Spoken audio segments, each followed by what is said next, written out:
So I am here at Fort Dobbs, and this is a really cool special treat for you guys. I wanted to take you guys to the fort. Now, this fort was actually, I think, predated the Civil War. I'm not sure.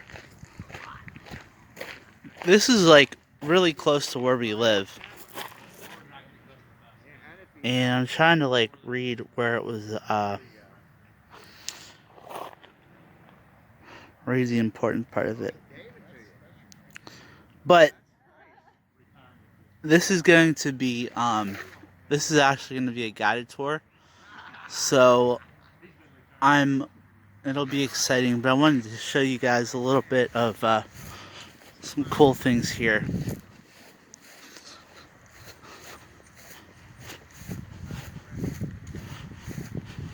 And what was interesting is you are allowed to take videos here. The only thing you aren't allowed to do is dig. And a lot of that has to do with the fact that a lot of people dig for old battlefield historic. Yeah, they dig for battlefield historic things. Which is cool, but sometimes history is better left as history.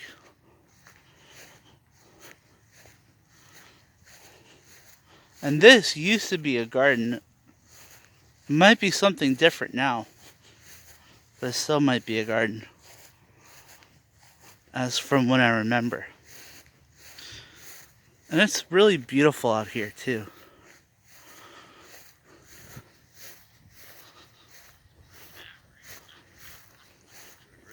One thing that you'll find out about history is back then, this wasn't history, this was modern times to them.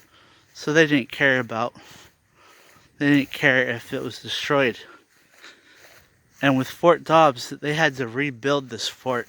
Initially, Fort Dobbs was not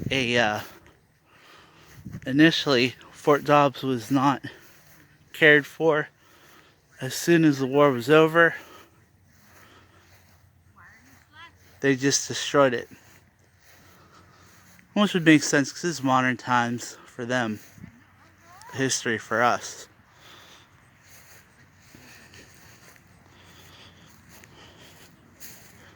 But this fort looks like they built a moat around the fort. And the first time I came here,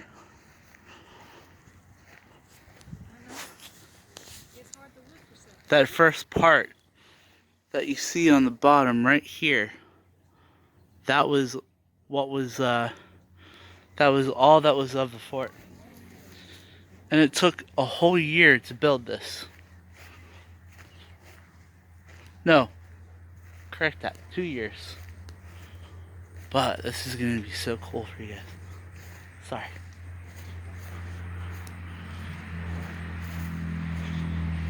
I can't wait to take you guys in here. And I know it's a little weird filming the guided tour, but I might wait till he's done talking and then I'll film the video, but this is what we're going to be seeing. And last year, we were here for a special event, and it was War Throughout Time. And it was really cool.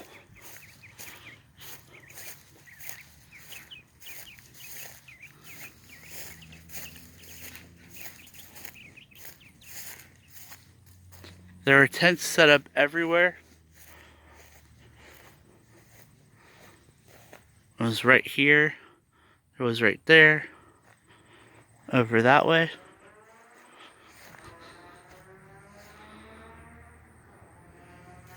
And it was all set up for the event.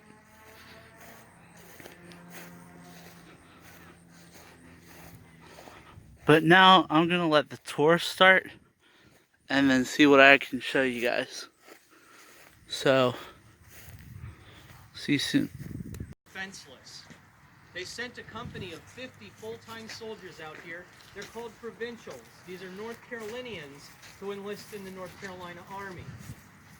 These 50 soldiers were responsible for patrolling the entire frontier that extended from Virginia to South Carolina. That's about 105 miles. If you want to put it in perspective of a ratio, that's one soldier for every 2 miles. To say they were spread a little thin is an understatement. So these guys are responsible for patrolling the entire frontier. They picked this spot as their base camp. The reason they pick here is we're halfway between the two borders. Up on this hilltop, at that time, this was all cleared grassland. There's a spring about 300 yards that way, another spring about 250 yards that direction. There's a creek to the north and south of us about a quarter of a mile away. That's where all the trees are, too. Various supplies are kept. We have the tools that are used to build the fort. We have bales of clothing. There'd be extra guns in here, extra shoes. There's a lot of food stuffs. I know we all look at these kegs and go, oh, booze. Well, not really. They put everything and anything that they could possibly fit into a keg, into kegs in the 18th century. Underneath that, it's covered with a concrete cap, but it is 39 feet deep and it still draws water today. And this was actually important because it allowed us to figure out where the battle happened here. And I'll explain that when we can actually see the battlefield.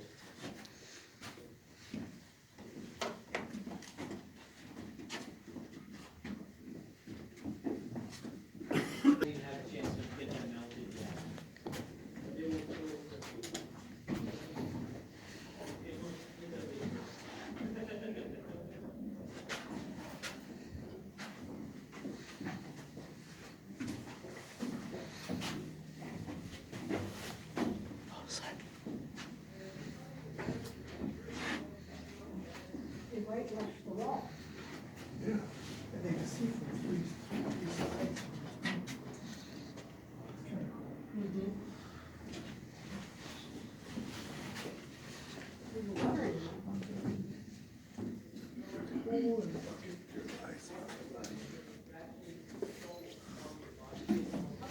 Oh, sorry. Fine. So, is this everybody? Not yet. Almost.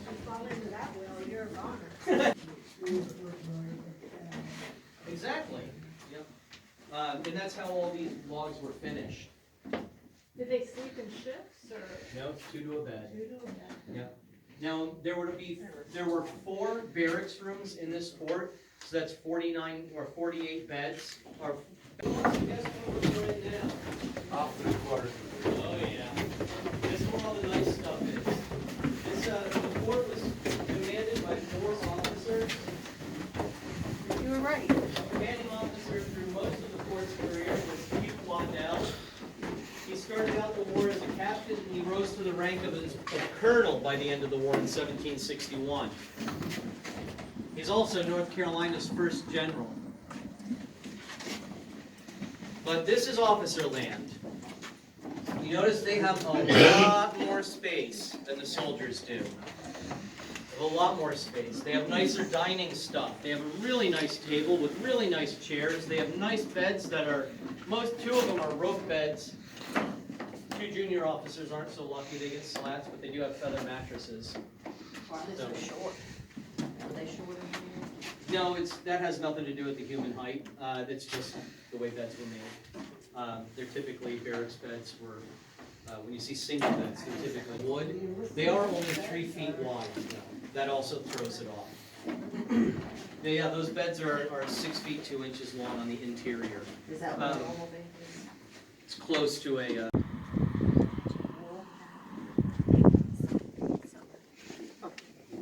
I'd wear it. I'm always cold.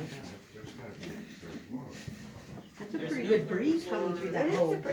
Accessible because of modern building codes. We have to use our imagination that it's there. The 3rd floor would be 2 more barracks rooms. Now, North Carolina was an incredibly poor colony, the poorest next to Georgia. And as such, North Carolinians did not get.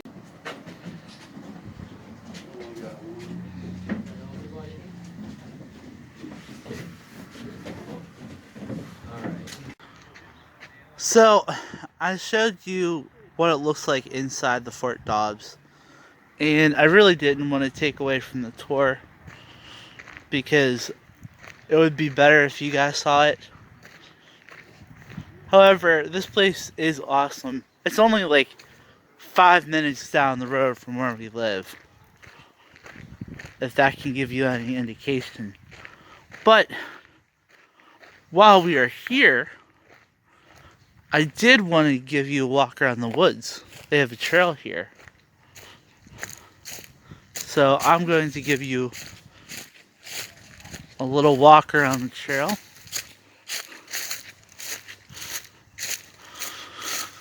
There is a difference between woods in North Carolina and woods in Pennsylvania. There's a lot of heavily wooded areas in North Carolina, but they don't. But the trails, all this area here, it's not as thick as Pennsylvania. So you see a lot of spaces in between the trees.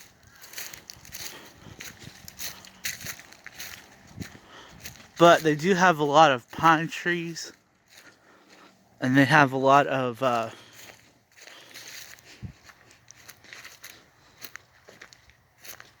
and it makes it more closed in. Whereas in Pennsylvania, everything is thick and wooded. And sometimes spread out, because I've noticed now a lot of, there's a lot of construction where we're at, where my parents live, and a lot of trees are down from there. But time moves on, and I just wanted to give you this quick video. I know this video and the video before that weren't the best, but we will be continuing on to our Virginia videos, back to our Virginia videos, and there's a lot more in store. Me and my sister will probably go back here again to try to get a more accurate video. But I really do hope you did enjoy this video and the last video. And if you did, give us a like, hit subscribe. I'll see you on the flip side. NC Explorers signing out.